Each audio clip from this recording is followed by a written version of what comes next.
نبی صلی اللہ علیہ وسلم کی 16ویں نشست ہے۔ تقریباً 16 ہفتے ہو چکے ہیں اس سلسلہ درس کو شروع ہوئے،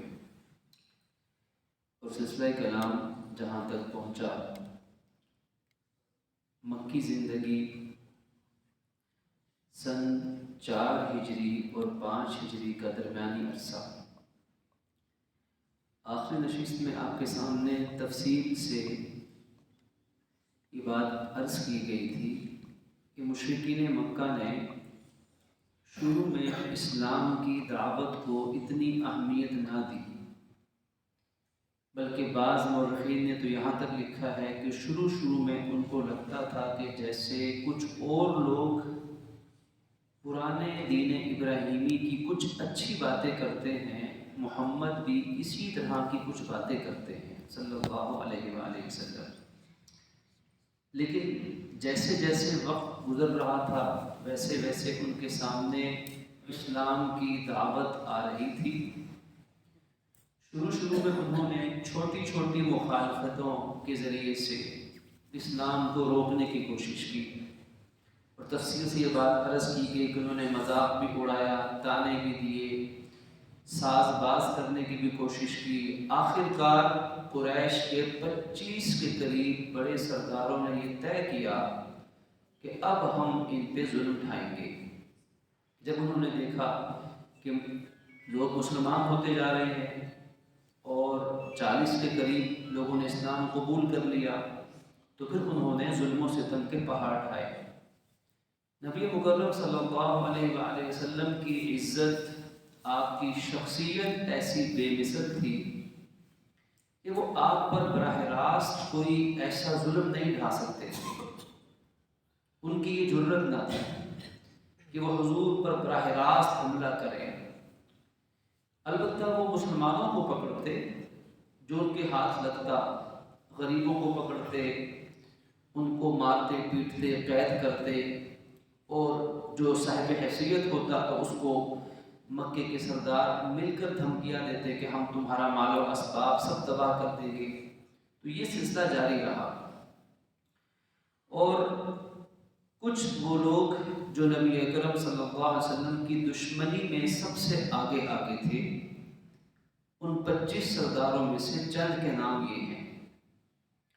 ان میں آپ کا سگا چچا ابو لہب پیش تھا، ابو جہل عمر ابن ہشام جو اپنے آپ کو فیصلوں کا باپ کہتا تھا، ابو الحکم کو نیت بنا رکھی تھی کہ جو فیصلے ہوں گے میں کرتا ہوں، بڑا متکبر تھا، اس امت کا فرعون قرار دیا گیا۔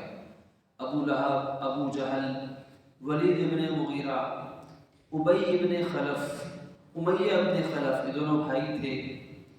اسی طرح عقبہ ابن معیط، حکم ابن ابی العاص ابن امیہ، عدی ابن حمرہ ثقفی، ابن الاسدہ حذلی، عتبہ ابن ربیعہ، قتیبہ ابن ربیعہ، ولید ابن عتبہ، اخنس ابن شریک۔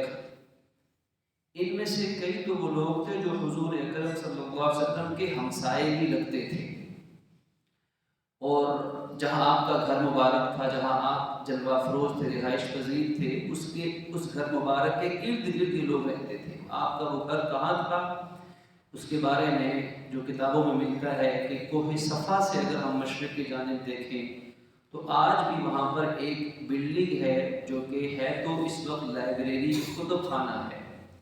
اس کے بارے میں مشہور یہ ہے کہ یہ ہمارے نبی مکرم صلی اللہ علیہ وسلم کی جائے ولادت ہے، جائے پیدائش ہے، واللہ اعلم بالصواب۔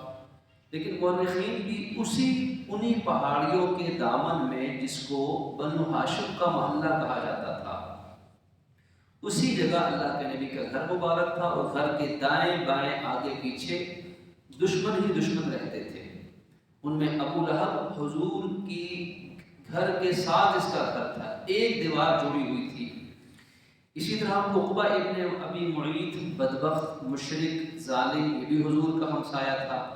حکم ابن ابی العاص، یہ بھی حضور کا ہمسایہ تھا۔ عدی ابن حمرہ، یہ بھی حضور کا ہمسایہ تھا۔ ابن الاسدہ حذلی، یہ بھی حضور کا ہمسایہ تھا صلی اللہ علیہ وآلہ وسلم۔ اب یہ بدبخت کیا کرتے، ہمسائے ہونے کے باوجود سب سے بدترین دشمن تھے۔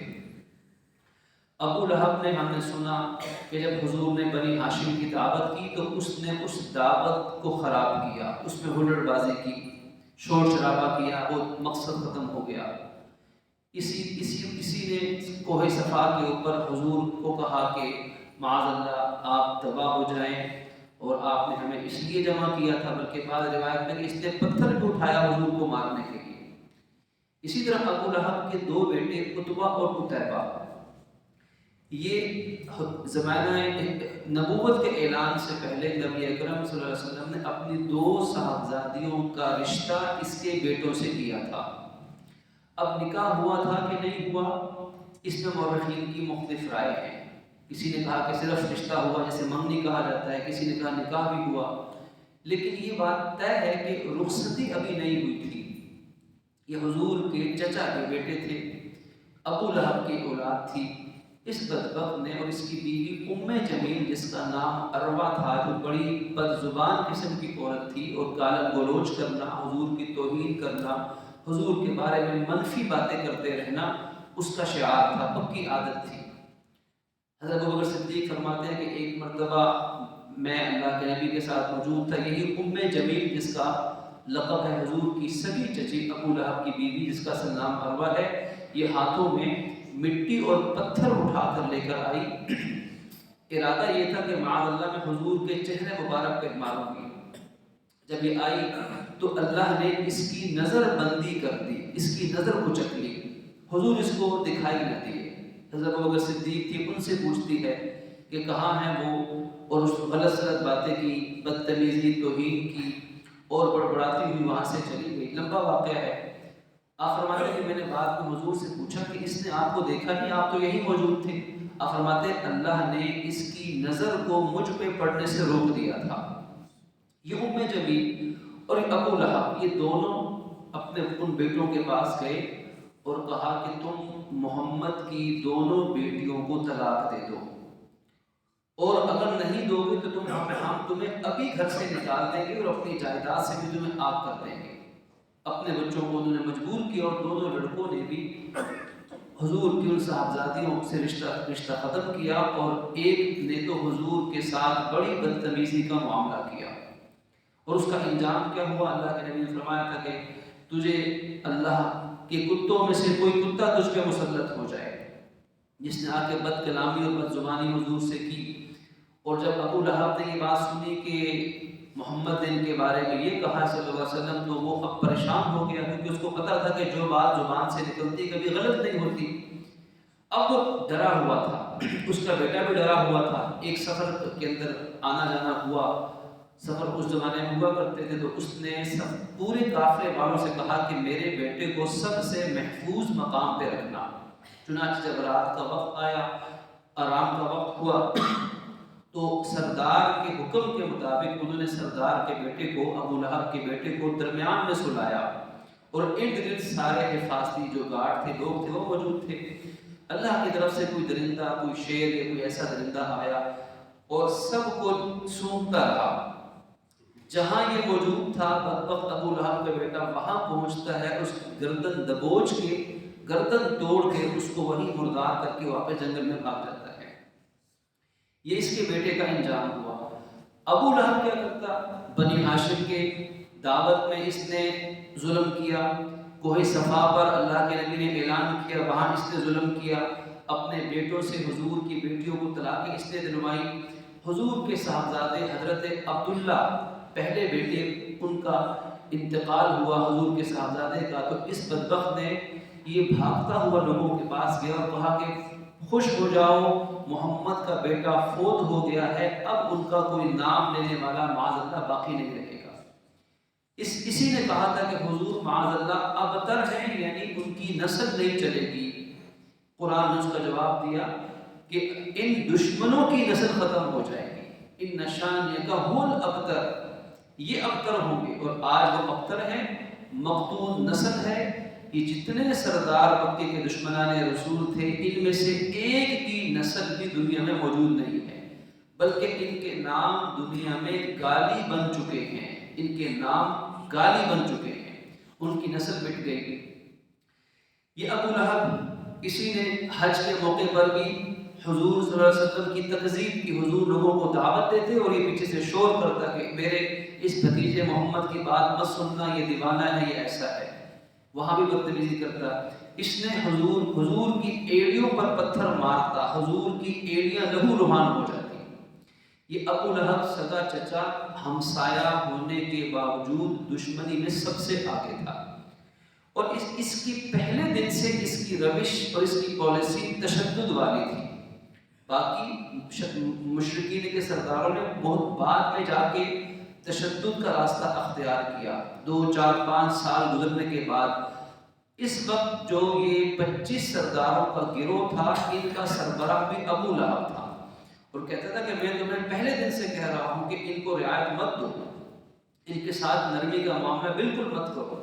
یہ ابو لہب بھی جہنم واصل ہوا، اور اس حال میں مرا کہ کوڑ کا مرض اس کو لگا، کوڑ کی بیماری، جسم اس کا گل سڑ کے گرنا شروع ہوا، مردار ہوا، ایسا مرا کہ بیوی بچوں نے بھی ساتھ چھوڑ دیا، کوئی اس کی مردہ لاش کے پاس قریب آنے کے لیے تیار نہ ہوا۔ آخر کار اب لاش کو تو ٹھکانے لگانا ہے، حبشی غلاموں کو کرائے پہ بلا کر اس کی لاش کو ڈنڈوں اور رسیوں کے ساتھ کھینچ کر اسے گھسیٹ کر ایک گڑھا کھود کے اس گڑھے کے اندر ڈال کر اوپر سے بند کر دیا گیا، اور گھاس پھوس پھینک کر اس کو جلا دیا گیا۔ یہ اس کا انجام ہوا۔ ام جمیل جو لڑائی کی آگ بھڑکاتی تھی، لوگوں کو حضور کے خلاف بھڑکاتی تھی، قرآن کہتے ہیں حمالۃ الحطب فی جیدہا حبل من مسد، اس کی گلے کے اندر رسی ہے بٹی ہوئی۔ اب اس نے روایت کے مطابق اس نے لکڑیوں کا گٹھا سر پہ رکھا ہے، اور اس گٹھے لکڑیاں جو باندھنے کا رسہ تھا وہ اس کے نیچے جسم پہ گردن پہ لٹکا ہوا ہے۔ فرشتے نے آ کر وہ گٹھا گرایا، اور وہ رسہ اس کے گلے میں لپٹ گیا، اور وہیں وہ جنگل میں ہی جہاں پر موجود تھی، دم گھٹنے سے وہ ہلاک ہوئی۔ یہ حضور کے اولین دشمنوں میں سے تھے۔ اسی طرح آپ کے دشمنوں میں عقبہ بن ابی معیط تھا، جس نے نبی اکرم صلی اللہ علیہ وسلم پر اونٹ کی اوجڑی لا کر جس نے ڈالی تھی۔ مکہ مکرمہ خانہ کعبہ کے پاس اللہ کے نبی کے سر مبارک پہ اونٹ کی اوجڑی لا کے ڈالی۔ آپ کی صاحبزادی سیدہ فاطمہ الزہرا تشریف لائیں، چھوٹی معصوم بیٹی تھی، اس کو کھینچ کے ہٹایا۔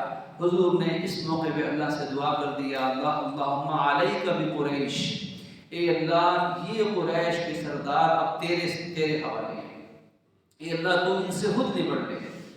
اس واقعہ کے چشمدید گواہ ہیں حضرت عبداللہ ابن مسعود رضی اللہ عنہ کو۔ کہتے ہیں کہ میں اس وقت کمزور تھا، میرے میں اتنی ہمت نہ تھی کہ میں کچھ کر سکتا، لیکن اتنا مجھے یقین ہے اور میں نے اپنی آنکھوں سے دیکھا کہ جتنے مشرکین حضور پر اوجڑی پھینکنے کے بعد دانت نکال رہے تھے اور کہکے لگا رہے تھے، حضور کی بددعا ان کے بارے میں ایسی قبول ہوئی کہ غزوہ بدر کے دن ان میں سے ایک بھی نہیں بچا، اور ان سب کی لاشیں بدر کے کنویں کے اندر الٹی پڑی ہوئی تھی۔ کیا ابو جہل اور کیا عقبہ بن ابی معیط اور کیا عتبہ شیبہ اور کیا ولید، یہ سب بدر میں مارے گئے، لیکن بدر کا معرکہ ابھی دور تھا، ابھی تو سن 4-5 نبوی کی بات چل رہی تھی۔ حضور کی دعا یہاں تھی، قبول جا کے کہاں ہوئی بدر کے اندر۔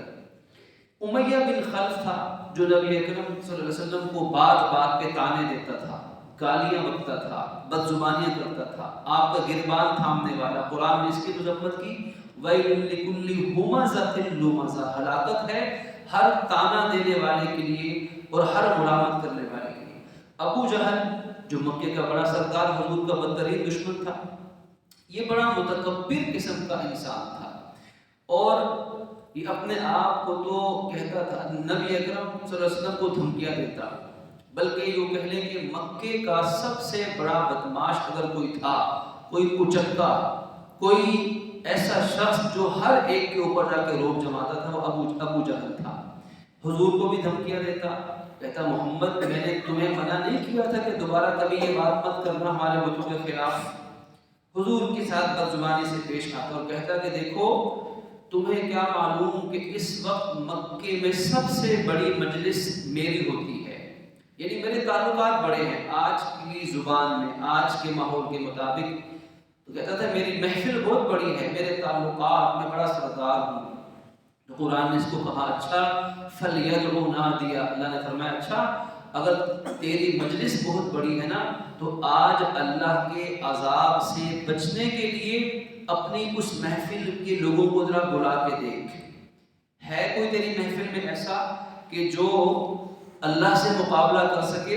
اور ایک موقع پر تو اس نے یہ کہا کہ محمد تم مجھے کیا سمجھتے ہو، ان دو پہاڑوں کے درمیان مجھ سے بہتر چلنے والا کوئی نہیں ہے، اور جاؤ تم اور تمہارا خدا میرا کچھ نہیں بگاڑ سکتے، جو بگاڑنا ہے میرا بگاڑ رہا ہوں. اس طبیعت کا یہ شخص، اور غزوہ بدر میں اس کا سر بھی اترا، اور اللہ نے اس کا انجام یہ کیا کہ معصوم نوجوان لڑکوں کے ہاتھوں معاذ اور معوذ نوجوان بچوں نے اس کا سر قلم کیا.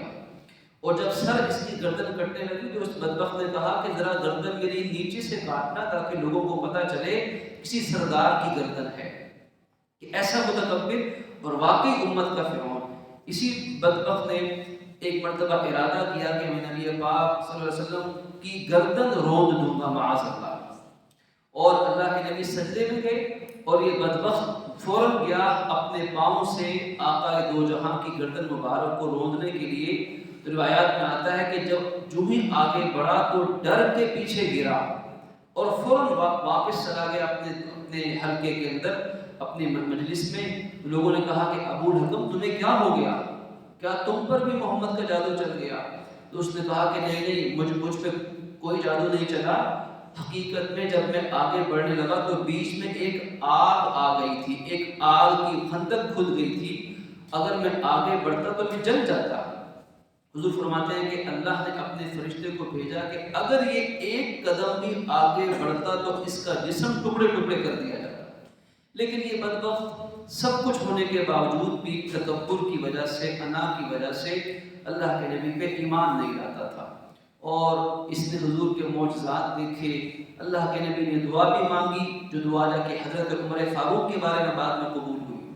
اب یہ سارے مخالفین ابو جہل، عتبہ، شیبہ، عقبہ بن ابی معیط، یہ مخالفین کے حضور کے دشمنان تھے، ظلم و ستم کھاتے. اللہ کے نبی دار ارقم میں حضرت ارقم ابن ابی ارقم کے گھر میں تعلیم کا سلسلہ جاری تھا اور آپ دین کی دعوت پہنچا رہے تھے.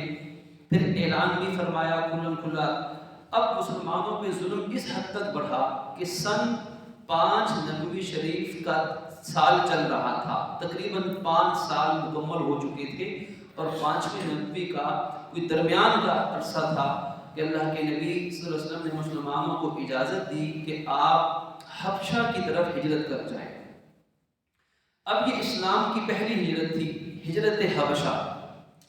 یہ حبشہ ایتھوپیا، وہاں کا بادشاہ جس کا لقب نجاشی لیکن اصل نام اس کا اسہمہ تھا، وہ ایک انصاف پسند حکمران تھا، رحم دل انسان تھا اور حق کو پہچاننے والا شخص تھا، اور ظلم سے اسے انتہا کی نفرت تھی، کسی پہ ظلم نہیں کرتا تھا. تو اللہ کے نبی صلی اللہ علیہ وسلم اس کو جانتے تھے، اس کے حالات، اس ملک کے حالات آپ کو معلوم تھے، تو آپ نے مسلمانوں کو ہجرت کی اجازت عطا فرمائی. یہ پہلی ہجرت تھی. اس میں 12 مرد اور 4 عورتیں، تقریباً کوئی 20 کے قریب مرد و خواتین نے اس میں شرکت فرمائی. اور اس قافلے کے، اسلام کے ان پہلے مہاجرین کے سربراہ تھے حضرت عثمان غنی رضی اللہ تعالی عنہ، اور آپ کی زوجہ محترمہ حضور کی صاحبزادی، حضور کی بیٹی حضرت سیدہ رقیہ رضوان اللہ تعالی علیہ، سلام اللہ تعالی علیہ، وہ بھی آپ کے ساتھ تھی. حضور نے یہاں پر عثمان غنی کی تعریف کی، فرمایا کہ عثمان ابراہیم اور لوط علیہ السلام دو اللہ کے پیغمبر ہیں، ان پیغمبروں کے بعد تم پہلے وہ شخص ہو جس نے اسلام کے لیے اپنے بیوی بچوں کے ساتھ ہجرت کی ہے. یعنی پوری فیملی نے ہجرت کی ہے. اب اس میں بڑے بڑے لوگ شریک تھے. اس ہجرت کے حضرت زبیر 10 مبشرہ و 20 میں شامل تھے، حضرت عبدالرحمن بن عوف بھی شامل تھے، حضرت عثمان ابن مظعون، یہ وہ صحابی ہیں جن کا مدینہ منورہ میں سب سے پہلے انتقال ہوا، اور ان کے بارے میں آتا ہے کہ ان کی میت پڑی ہوئی تھی حضور نے اپنے نبوت والے ہونٹوں سے ان کی پیشانی کو چوما، اور ان کی وفات پر حضور اتنے روئے کہ حضور کے آنسوؤں سے حضرت عثمان کا چہرہ تر ہو گیا تھا۔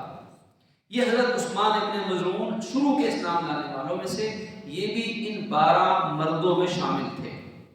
اسی طرح خواتین 5-6 کے قریب خواتین، 4 کے قریب مختلف اقوال ہیں، تقریباً 20 کے لگ بھگ 18-20 کے درمیان مرد اور عورتیں انہوں نے ہجرت کی، حبشہ پہنچ گئے۔ جب یہ حبشہ پہنچے تو اب مشرکین کو چین نہ آیا، ان کو کسی پر قرار نہ آیا، چنانچہ مشرکین نے 2 نمائندے بھیجے، عمر ابن عاص اور عبداللہ ابن ربیعہ۔ یہ دونوں صحابی ہیں، بعد میں اسلام قبول کیا، بڑے سردار تھے، اور مشرکین نے ان کو سفیر بنا کر حبشہ کے بادشاہ کے دربار میں بھیج دیا۔ اب یہاں سے جو آگے اسلام کا پیغام چلتا ہے، یہ بڑی تفصیل طلب بات ہے، اور آج کے دور میں اس ہجرت حبشہ سے مسلمانوں کو بہت سے سبق ملتے ہیں، جس کا خلاصہ کچھ انشاءاللہ آئندہ نشست میں عرض کر دیا جائے گا۔ جب یہ وہاں پہنچے تو انہوں نے پہلا کام تو یہ کیا کہ جو اس کے قوم کے کچھ لوگ تھے ان کو رشوت دے کے خرید لیا، جیسا کہ دنیا میں ہوتا ہے، قوموں میں سے پہلے لوگ خریدے جاتے ہیں۔ ہر قوم میں کچھ بکاؤ مال ضرور ہوتا ہے، جو غدار ہوتا ہے، جو لالچی ہوتا ہے، جو دھوکے باز ہوتا ہے، جو اپنے ضمیر کو ضمیر فروش قسم کے لوگ ہر قوم میں پائے جاتے ہیں۔ دشمن کی پالیسی ہمیشہ سے یہی رہتی ہے کہ ضمیر فروش لوگوں کو پہلے اپنے دام پہ پھنسایا جاتا ہے۔ یہ لوگ بڑے بڑے ہدیے، بڑے بڑے تحفے ساتھ لے کر گئے، اور ان بطریقیوں سے کہا کہ جب ہم بادشاہ سے ان کی واپسی کا مطالبہ کریں گے تو تم ہمارا ساتھ دینا۔ اب یہ بادشاہ کے دربار میں پہنچ گئے، انہوں نے جا کر وہاں جو بیانیہ دیا، وہ بیانیہ بھی پورا مکر و فریب سے بھرا ہوا تھا، کیونکہ کفر تو نام ہی مکر کا، دھوکے کا، جال سازی کا ہے۔ انہوں نے کہا بادشاہ سلامت، ہم فلاں علاقے فلاں ہم مکہ سے آئے ہیں، اور ہمارے کچھ غلام، کچھ باندیاں بھاگ کر آپ کے پاس آ گئے ہیں۔ اب یہ تانا بانا دیکھیں کیسا سازش کا بنا جا رہا ہے، اور ان جو لوگ یہاں آئے ہیں، ان کے چچا، ان کے تایا، ان کے بڑے، ان کے سردار، ان کے آقا وہ پیچھے مکے میں ہیں۔ وہ یہ چاہتے ہیں کہ ہم ان کو واپس لے جائیں اور وہاں جا کر ہم خود ان کا خیال رکھیں اور اپنی نگرانی میں ان کو رکھیں۔ یہ ایک جھوٹ کا انہوں نے مینار تعمیر کیا، لہذا بادشاہ سلامت آپ ان کو ہمارے ساتھ واپس بھیج دیجیے۔ اب چونکہ بادشاہ اگر کوئی عام شخص ہوتا تو اس نے جب تحفے دیکھے، بڑے بڑے تحائف انہوں نے بھیجے، ان کی چرب لسانی، ان کی زبان کی تیزی سنی، تو عین ممکن تھا کہ کوئی اور بادشاہ ہوتا تو بغیر تحقیق کیے ان سب مسلمانوں کو ان کے حوالے کر دیتا۔ لیکن اس بادشاہ نے کہا کہ نہیں، یک طرفہ بات نہیں سننی، معاملے کی تحقیق کرنی چاہیے کہ حقیقت ہے کیا، آخر انہیں مسئلہ کیا ہے۔ چنانچہ مسلمانوں کو بلایا گیا۔ مسلمانوں نے آنے سے پہلے یہ طے کر لیا تھا کہ اگرچہ ہم خطرے میں ہیں، ایک طرف مشرکین مکہ ہے، ایک طرف غیر مسلم ملک ہے، لیکن انہوں نے کہا کہ ہم جو بھی کہیں گے سچ کہیں گے، ہم سچ کے سوا کچھ نہیں کہیں گے، انجام کچھ بھی ہو جائے ہمیں قبول ہے، ہمیں انجام کی پرواہ نہیں۔ یہ مسلمان پہلے سے ارادہ کر کر آئے کہ ہم سچ بولیں گے، سچ کے سوا کچھ نہیں کہیں گے۔ اب مسلمانوں کے جو ترجمان تھے وہ تھے حضرت جعفر ابن ابی طالب رضی اللہ تعالیٰ عنہ، اسلام کے عظیم مبلغ، اسلام کے عظیم سفیر۔ انہوں نے جو اسلام کا مقدمہ کفر کے سامنے پیش کیا، آج رہتی دنیا تک تمام اسلامی ملک ان کے سفیر اگر سفارت کے آداب سیکھنا چاہیں تو حضرت جعفر ابن طالب کے جوتوں کی خاک کے بدلے سیکھ سکتے ہیں کہ کس طریقے سے انہوں نے جو خارجہ پالیسی کو کس انداز میں بیان کیا، وہ کمال تھا۔ بادشاہ نے پوچھا کہ تم لوگ کیا کہنا چاہتے، تم کون ہو؟ تو حضرت جعفر ابن ابی طالب نے، جو حضور کے چچا زاد بھائی ہیں، حضرت علی کے سگے بھائی ہیں، جنگ موتا کے شہید ہیں، تیار کے معنی اڑ کے جنت میں جانے والا، ان کے دونوں بازو اس جنگ کے اندر شہید ہو گئے تھے۔ حضرت جعفر تیار نے کہا کہ کہ دیکھیں بادشاہ سلامت، ہم جاہل لوگ تھے، ہمیں اسلام سے پہلے ہمیں کچھ علم، ہم جاہل لوگ تھے، ہم بتوں کے پجاری تھے، ہم شرابیں پیتے تھے، ہم زنا بدکاریاں کرتے تھے، ہم جوا کھیلتے تھے، شرطیں لگاتے تھے، بیٹیوں کو زندہ دفن کرتے تھے، ہمارے ہاں محرم رشتوں کا بھی کوئی تقدس نہیں تھا، اور سارے برے کام ہم کرتے تھے، قطع تعلقی ہم کرتے تھے، ہمسایوں کے ساتھ برا سلوک ہم کرتے تھے، اور عصبیت کی جنگیں کرنے والے ہم لوگ تھے، ہم اللہ کی ذات کے ساتھ شریک کرتے تھے، ہم کسی اچھی تعلیم کو ماننے والے لوگ نہیں تھے، ہم بد تہذیب لوگ تھے، اور ہمیں کسی زندگی کے طور ادوار کا ہمیں بالکل پتہ نہیں تھا۔ پھر وہ وقت آیا کہ اللہ رب العزت نے اپنے آخری نبی و رسول کو ہمارے اندر بھیج دیا۔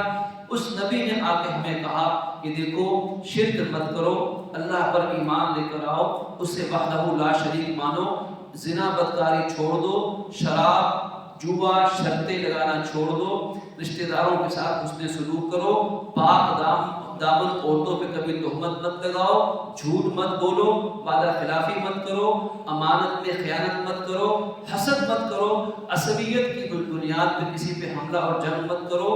اس نبی نے آ کر ہمیں تعلیم دی اور ہمیں جہالت سے نکال کر ہمیں روشنی اور علم کے نور میں لے کر آئے، لہٰذا اب ہم شرک نہیں کرتے، ہم نماز پڑھتے ہیں، انہوں نے ہمیں نماز کا کہا، زکوٰۃ کا کہا، روزے کا کہا، ہم اللہ کی عبادت کرتے ہیں، ہم کبھی قطع تعلقی نہیں کرتے، ہم ہر ایک کے ساتھ حسن سلوک کرتے ہیں، ہم اپنے بدن اور روح کی پاکیزگی کا خیال رکھتے ہیں، ہم اپنے ماں باپ کے ساتھ حسن سلوک کرتے ہیں، ہمسایوں کے ساتھ حسن سلوک سے برتاؤ کرتے ہیں۔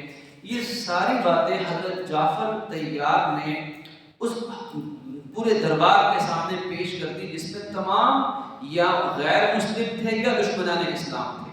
اب دیکھیے اسلام کا اصل چہرہ دنیا کے سامنے پیش کیا کہ ہم پہلے کیا تھے اور نبی نے ہمیں کیا تعلیم دی، اس میں حضور کی سیرت بھی آ گئی ہے۔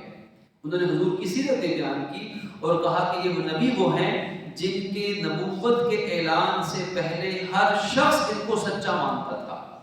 ہمیں صرف ان کی نبوت کے اعلان کے بعد نہیں ہم نے ان کو سچا مانا، یہ پہلے سے سچے تھے، یہ امین تھے، یہ صدیق تھے، یہ حیادار تھے، یہ حسن سلوک والے تھے۔ حضور کی سیرت کو بھی بیان کیا، اور جب یہ ساری باتیں کی تو نجاشی بادشاہ نے کہا کہ یہ بالکل ٹھیک باتیں ہیں، ان میں تو کوئی ایسی بات نہیں ہے۔ پھر انہوں نے فرمایا کہ جب ہم نے یہ دین اختیار کر لیا اور ہمارے آباء و اجداد کا جو غلط دین ہم نے چھوڑ دیا تو یہ لوگ ہمارے دشمن ہو گئے، انہوں نے ہمیں مارنا پیٹنا شروع کر دیا، ہم پہ ظلم کیا، ہم پہ ستم ڈھائے، اور آخرکار مجبور ہو کر ہم اپنا آبائی وطن چھوڑ کر ہم نے آپ کے ملک میں پناہ لی ہے۔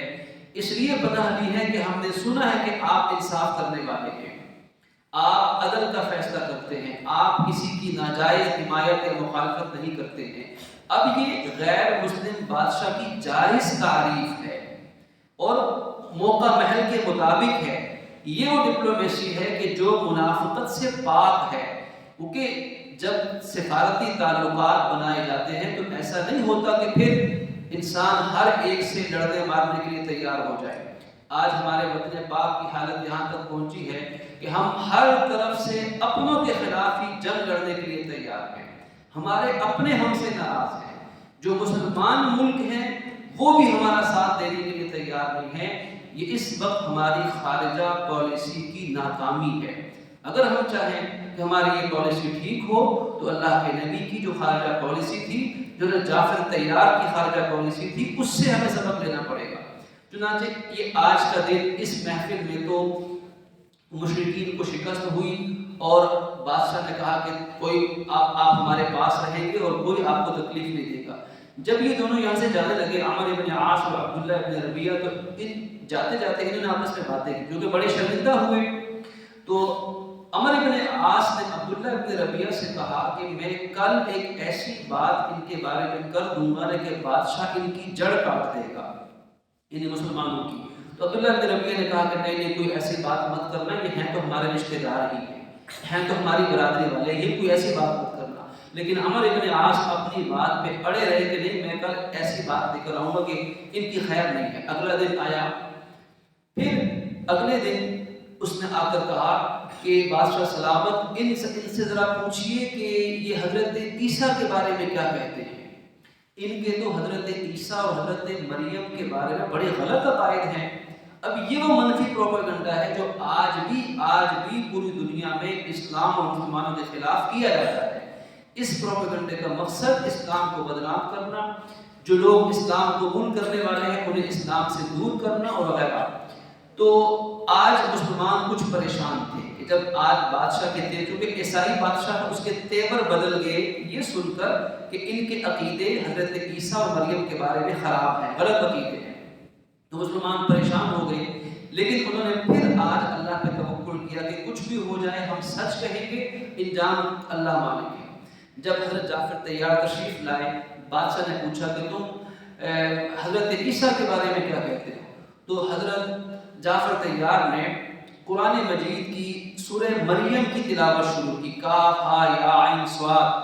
سورہ مریم جو آپ تلاوت کرتے گئے، بادشاہ کی آنکھوں سے آنسو جاری ہوتے چلے گئے، حتیٰ کہ بادشاہ کے دربار میں جتنے اس کے علماء موجود تھے اہل کتاب کے، قرآن سن کے سب اتنا روئے کہ ان کے چہرے، ان کی داڑیاں ان آنسوؤں سے بھیگ گئی۔ اور پھر کہا کہ اچھا اب بس کر دو، یہ بتاؤ کہ حضرت عیسیٰ کے بارے میں کیا کہتے ہو؟ تو حضرت جعفر طیار نے سچ بولا، فرمایا کہ ہم حضرت عیسیٰ کو اللہ کا نبی مانتے ہیں، ہمارے نبی نے تعلیم دی کہ وہ اللہ کے بندے ہیں، وہ اللہ کے کلمہ ہیں، وہ اللہ کی روح، مقدس روح ہیں، اور اللہ نے بغیر باپ کے حضرت عیسیٰ علیہ السلام کو پیدا کیا ہے۔ جب یہ ساری باتیں کی تو وہ نجاشی بادشاہ یوں جھکا اور جھک کر زمین سے ایک تنکا اٹھا کر کہا کہ اللہ کی قسم، جو باتیں تم نے حضرت عیسیٰ کے بارے میں کہی ہیں، حضرت عیسیٰ ایک تنکے کے برابر بھی اس سے زیادہ مقام نہیں رکھتے۔ یہ وہی مقام ہے جو مقام ہماری کتابوں کے اندر موجود ہے۔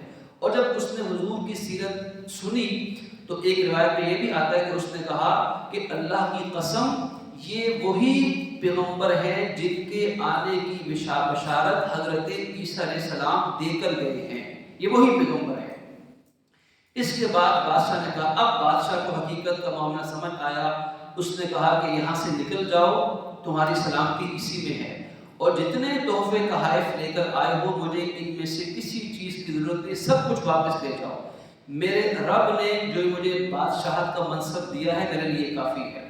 اور مسلمانوں سے کہا کہ تم ایک امن والے ملک میں ہو، تمہیں کسی نے کچھ کہا تو میں اس پہ تاوان عائد کروں گا، تمہاری مال، جان، عزت، آبرو، ہر چیز اس کی یہ ذمہ داری میرے پر ہے، اور تم جب تک چاہو تم یہاں پر رہ سکتے ہو۔ تو دیکھیے یہ اللہ نے ان مسلمانوں کی مدد کی، یہ پہلی ہجرت حبشہ جو اسلام میں ہوئی تھی۔ اللہ رب العزت سے دعا فرمائیے کہ پروردگار عالم آج بھی امت مسلمہ کو اپنے حبیب صلی اللہ علیہ وسلم کی سیرت طیبہ سے روشنی لینے اور ان صحابہ اہل بیت کے راستے پہ چلنے کی توفیق عطا فرمائے۔ باقی گفتگو انشاءاللہ آئندہ۔ وآخر دعوانا الحمدللہ رب العالمین والعاقبۃ للمتقین والصلاۃ والسلام علی رسولہ محمد